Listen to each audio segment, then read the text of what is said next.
कभी कभी आप लोगों का फ्री पीरियड होता है ना, है? तो आज अपना फ्री पीरियड हो जाएगा, सिलेबस के बाहर ही करेंगे। सबसे पहले तो आप सबका स्वागत है, क्योंकि हमारे यहाँ कहा जाता है कि जब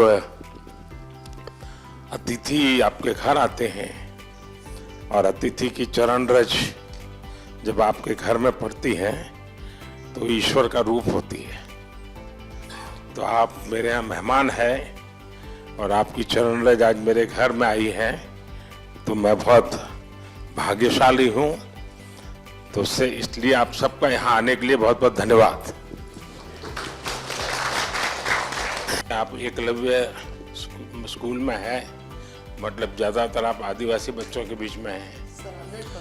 अगर आदिवासी बच्चों के बीच में है तो पर्यावरण की रक्षा तो उनसे हमें सीखनी है जी।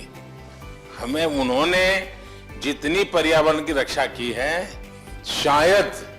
शायद कोई और कर सकता है। अब हमारे देश में रिसाइकल, हर चीज को रिसाइकल करना ये हमारे कल्चर में था। अगर कपड़े पुराने हो गए तो बड़े भाई के छोटे भाई को फिर पहनने लायक न रहे तो उसमें से कोई रजाई विजाई बना दो। आज कल्चर क्या आया है? Use and throw. प्लास्टिक थैली बाजार से माल ले आओ और फिर फेंको। तो हमने हर लोगों को समझाना है कि भाई अपने जीवन को कैसे बदले। भारत की विशेषता ये है कि हम विविधता को सेलिब्रेट करते हैं। क्या हम इसका आनंद ले सकते हैं क्या? अगर मान लीजिए आप तय करें कि चलो भाई 2024 हम केरल ईयर मनाएंगे स्कूल में, तो 24 में जितने कार्यक्रम होंगे, अच्छा दिवाली है तो अच्छा चलो भाई केरल में कैसे दिवाली करते हैं, एक अपनी दिवाली एक केरल वाली दिवाली।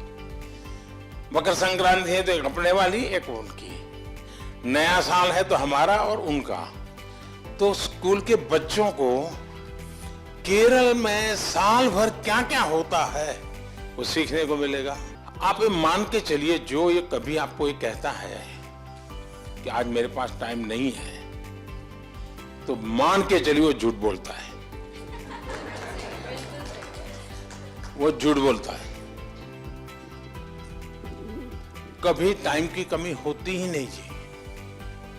लेकिन हमें मालूम नहीं है कि हम अपना टाइम कहां गंवा रहे हैं, हमें पता ही नहीं। अब तय करना है कि हमें समय वेस्ट करना है कि समय इन्वेस्ट करना है। दूसरा, आपको सामान्य जीवन में देखा होगा, काम करने की कभी थकान नहीं होती जी, काम न करने की थकान होती है। मैं मन से मानता हूं टीचर देश के लिए सर्वाधिक देश को बनाने में योगदान देने वाला ऐसा काम आपके पास है।